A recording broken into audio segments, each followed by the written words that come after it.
Private పాఠశాల వద్దు, ప్రభుత్వ స్కూల్లో ముద్దును అనే నినాదంతో ఒక ఉపాధ్యాయుడు అయితే ముందుకు సాగిపోతున్నాడు. ఏ స్కూల్ అయితే ఉపాధ్యాయుడిగా విధులు నిర్వహిస్తున్నారో అదే స్కూల్లో తమ పిల్లలు కూడా చదివించుకుంటూ అందరి దగ్గర అయితే మాత్రం ఔరా అనిపించుకున్నారు ఆ ఉపాధ్యాయులు. ఇదే విషయం సోషల్ మీడియాలో హల్చల్ కావడంతో స్వయంగా విద్యాశాఖ మంత్రి గారు నారా లోకేష్ గారు ఈ విషయంపై స్వయంగా ట్విట్టర్లో అభినందించారు. దానికి సంబంధించి అయితే మనతో పాటు ఆ ఉపాధ్యాయులు ఉన్నారు, మాట్లాడే ప్రయత్నం చేద్దాం. మేషర్ చెప్పండి, మీరు ఈ పిల్లలు చదివించడానికి కారణం ఏంటి? ఇలా విద్యాశాఖ మంత్రి గారు మీపై ట్వీట్ చేయడం మీకు ఎలా అనిపిస్తుంది? చాలా ఆనందంగా ఉందండి.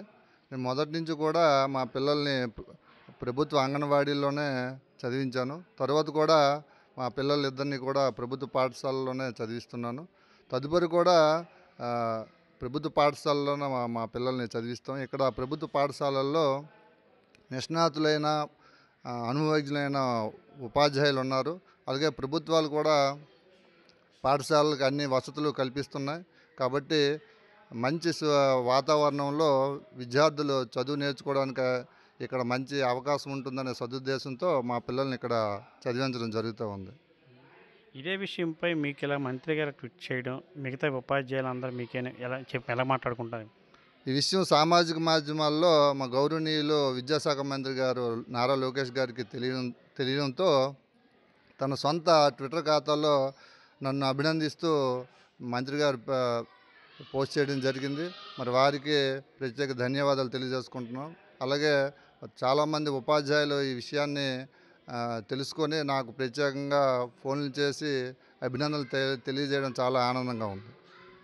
ఇదే విషయంపై మనతో పాటు హెచ్ఎం గారు ఉన్నారు, మాట్లాడే ప్రయత్నించారు. మేషర్ చెప్పండి, మీ స్కూల్లో పనిచేస్తున్న ఉపాధ్యాయులకి స్వయంగా మంత్రి గారే ట్వీట్ చేసి అభినందించారు. ఈ విషయంపై మీరేమంటారు? ఇది నిజంగా మాకు చాలా ఆనందదాయకము. గౌరవ మంత్రివర్యులు నారా లోకేష్ గారు ఈ విధంగా సొంత ట్విట్టర్ ఖాతాల్లో అలాగా స్పందించి సోషల్ మీడియాలో అది ఆ వార్త రావడం వలన నిజంగా ప్రభుత్వ ఉపాధ్యాయుల్లో గట్టి నమ్మకము, మంచి నమ్మకం అనేది రావడానికి ఇది ఒక ఎంతో మేలు చేస్తుందని నేను భావిస్తూ ఉన్నాను. అలాగే ప్రభుత్వ ఉపాధ్యాయుల్లో నిష్ణాతులమైనటువంటి ఉపాధ్యాయులు ఉన్నారనే నమ్మకంతోనే తను కూడా ఎంతో పరీక్ష అంటే పోటీ పరీక్షల్లో నెగ్గి వచ్చినటువంటి సెలెక్ట్ అయినటువంటి ఉపాధ్యాయులు అంతమందికి ఉన్నారు. కాబట్టి ఇక్కడ సరైనటువంటి క్వాలిటీ ఎడ్యుకేషన్ అనేది ఇస్తారనే నమ్మకంతో ఇక్కడ పిల్లల్ని చదివించడం జరిగింది. మాకు చాలా ఆనందదాయకము. ఆయన ఈ పాఠశాలలో నిబద్ధతతోని, క్రమశిక్షణతోని, ఇంకా అదనంగా కూడా మా పాఠశాలలో అదనపు తరగతులు కూడా తీసుకోవడం జరుగుతూ ఉంది.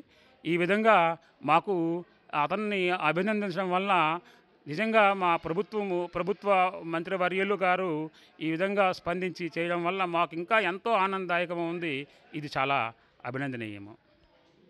ఇది ఇక్కడ పరిస్థితి చూసుకున్నట్లయితే డోలపేట గ్రామానికి చెందిన డోల వాసుదేవ గారు, అతను ఒక ప్రభుత్వ ఉపాధ్యాయులుగా విధులు నిర్వహిస్తూ తమ పిల్లలు కూడా తమ స్కూల్లోనే చదివించాలని పట్టుదల పెట్టి అదే స్కూల్లో చదివించే పరిస్థితి కనిపిస్తుంది. తను ఎవరైతే టీచర్ అయితే డోల వాసుదేవరావు ఉన్నారో తను చిన్నప్పటి నుంచి ప్రభుత్వ స్కూల్లో చదువుకుంటూ అక్కడ అన్ని నేర్చుకునే పరిస్థితిలో అక్కడ టీచర్గా ఉద్యోగం ఉచ్చరీత్యా వచ్చి అయితే అదే విషయంలో పిల్లలు కూడా నేను చదివించాలనే ఉద్దేశం, ఆ కాన్సెప్ట్ పెట్టుకుని అయితే మాత్రం తమ పిల్లలు చదివించుకుంటూ వస్తున్నారు. తను హిందీ పండితుగా విధులు నిర్వహిస్తూ తమ పిల్లలు కూడా గవర్నమెంట్ స్కూల్లో చదివించడం అయితే మాత్రం చాలా ఆనందదాయకమని చెప్పుకోవచ్చు. ఇదే విషయం ఏదైతే ఉందో ఈ విషయం అయితే మాత్రం ప్రముఖ మాధ్యమాల్లో మా టీచర్ పిల్లల్ని ప్రభుత్వ స్కూల్లో చదివిస్తున్నానని చెప్పేసి మాధ్యమాల్లో రావడంతో అయితే మాత్రం ఈ హల్చల్ అవ్వడం సోషల్ మీడియాలో స్వయంగా మంత్రి నారా లోకేష్ గారు అయితే మాత్రం ఈ విషయాన్ని చూసి అయితే స్వయంగా అయితే మాత్రం ఆ మేషర్కి అయితే మాత్రం అభినందన తెలిపే పరిస్థితి కనిపించింది. మన బడులకు మనమే బ్రాండ్ అంబాసిడర్గా నిలుద్దామని చెప్పేసి ఆ మేషర్ని అయితే అభినందన జరిగింది. ఇదే విషయంపై ఇలా అభినందించడం అయితే మాత్రం తోటి ఉపాధ్యాయులు అయితే మాత్రం చుట్టుపక్కల గ్రామస్తులు అయితే మాత్రం ఆయన చాలా అభినందించి హర్షం వ్యక్తం చేశారు. గడ్డిముడిదం గ్రామం నుంచి రాజా మండలం సురేష్, ఆర్టీవీ, ఉమ్మడి శ్రీకాకుళం జిల్లా. ఇండియా పాకిస్తాన్ తాజా అప్డేట్స్ కోసం డౌన్లోడ్ చేసుకోండి ఆర్టీవీ లైవ్ యాప్.